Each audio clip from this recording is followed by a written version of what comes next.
আজি দিনটোতে অসম চৰকাৰ ফালৰ পৰা তিনিটাকৈ আঁচনিৰ ওপৰত বৰ্তমান ভাল খবৰ আহি পৰিছে।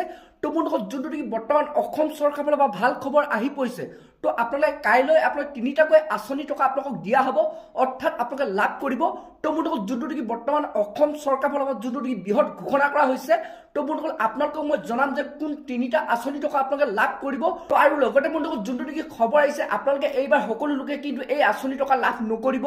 তো বন্ধুসকল আপোনালোকক মই সবিশেষ জনাম আপোনালোক কোনকেইটা আঁচনি টকা লাভ কৰিব আৰু কোনসকলে এই আঁচনি টকা লাভ কৰিব, কোনসকলে এই আঁচনি টকা আপোনালোকে লাভ নকৰিব। তো বন্ধুসকল আপোনালোকে সেইটো কাৰণে ভিডিঅ'টো একেবাৰে স্কিপ নকৰাকৈ আপোনালোকে চাই থাকিব। আৰু লগতে যদি আপোনালোকে মোৰ চেনেলটোত নতুনকৈ ভিজিট কৰিছে, চেনেলটো লাইক এটা কৰিব, পাৰিলে ছাবস্ক্ৰাইব কৰি ৰাখিব। যেতিয়া এনেধৰণৰ নতুন নতুন খবৰবোৰ আহি থাকিব, তো প্ৰথমে আপোনালোকে সেই ভিডিঅ'টো লাভ কৰিব পাৰিব। তো এতিয়া প্ৰথম আপোনালোকক জনাইছোঁ যোনটো নেকি বৰ্তমান মহিলাসকলে ইমান দিনে অপেক্ষা কৰি আছিলে, যোনটো নেকি মহিলা উদ্যমিতা আঁচনি 10,000 টকা। তো বন্ধুসকল বৰ্তমান অসম চৰকাৰৰ ফালৰ যোনটো নেকি আপডেট আহিছে, তো আপোনালোক অহা কালিলৈ আপোনালোকক সেই মহিলাসকলক 10,000 টকা দিয়া হ'ব। তো বাকী যিখিনি নেকি ডিষ্ট্ৰিক্ট বৰ্তমান বাকী আছিলে, তো সকলো ডিষ্ট্ৰিক্টতে তো কালিৰ পৰা আপোনালোকক সেই 10,000 টকা বিতৰণ কৰা হ'ব। তো এইটো এটা ভাল খবৰ আহি পৰিছে মহিলা উদ্যমিতা আঁচনিৰ ওপৰত। তো বন্ধুসকল এতিয়া আপোনালোকক মই 2 নম্বৰ আঁচনিটোৰ বিষয়ে জনাই আছোঁ, যোনটো নেকি বৰ্তমান কৃষকসকলৰ কাৰণে আহি পৰিছে, যোনটো নেকি PM কিষাণৰ ওপৰত। তো বন্ধুসকল যিসকল PM কিষাণৰ হিতাধিকাৰী আছে, তো সেইসকল লোকে এতিয়া যোনটো নেকি আপোনালোকৰ 20 নম্বৰ কিস্তি টকাটো, তো আপোনালোকে এতিয়া অহা কালি আপোনালোকে লাভ কৰিব। তো যোনটো নেকি বৰ্তমান আপডেট আহিছে।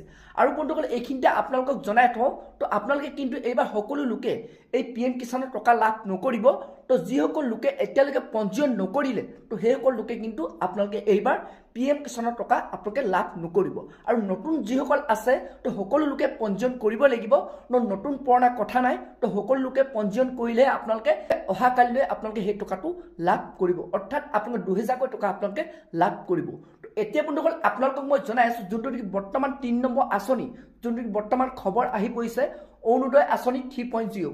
অৰ্থাৎ বন্ধুসকল আপোনালোকে যদি আগৰ পৰা অৰুণোদয় আঁচনি টকা লাভ কৰি আহিছে, তো যদি আপোনালোকে এইবাৰ অৰুণোদয় আঁচনি টকা যদি লাভ কৰা নাই, তো বন্ধুসকল আপোনালোকে অহা কালিলৈ কিন্তু আপোনালোকে অৰুণোদয় আঁচনি টকা লাভ কৰিব। তো নতুন পুৰণা সকলো লোকে আপোনালোকে অৰুণোদয় আঁচনি টকা লাভ কৰিব। তো কিন্তু বন্ধুসকল এইখিনিতে আৰু এটা কথা আছে। তো বন্ধুসকল আপোনালোকে জানে যে চৰকাৰ ফালৰ পৰা নতুন পুৰণা সকলো লোকৰ কাৰণে তো ফৰ্ম বিতৰণ কৰা হৈছিলে। তো সেই ফৰ্মখিনি ফিল আপ কৰি আপোনালোকৰ ৰেচন কাৰ্ড, আধাৰ কাৰ্ড, আপোনাৰ লাগতিয়াল যিখিনি নেকি ডকুমেণ্টছ, তো গোটেইখিনি আপোনালোক ছাবমিট কৰিবলৈ কৈছিলে সেই ফৰ্মখনৰ লগত। যদি আপোনালোকে সেই ফৰ্মখন ছাবমিট নকৰিলে, তো তেতিয়াহ'লে কিন্তু আপোনালোকে অহা কালিলৈ অৰুণোদয় আঁচনি টকাটো লাভ নকৰিব। তো বন্ধুসকল এই তিনিটা আঁচনিৰ ওপৰত বৰ্তমান অসম চৰকাৰৰ ফালৰ বিগ আপডেট আহি পৰিছিলে। তো বন্ধুসকল আজি ভিডিঅ'টো ইমানেই আছিল। আপোনালোকে যদি আৰু এনেধৰণৰ ইনফৰ্মেশ্যন বা খবৰবোৰ লাভ কৰিব বিচাৰে, চেনেলটো লাইক এটা কৰিব, পাৰিলে ছাবস্ক্ৰাইব কৰিব, লগতে আপোনালোকে বেল আইকনটো অন কৰি দিব। তো যেতিয়া এনেধৰণৰ খবৰ বা ইনফৰ্মেশ্যন আহে, তো প্ৰথমে আপোনালোকে সেই ভিডিঅ'টো লাভ কৰিব পাৰিব।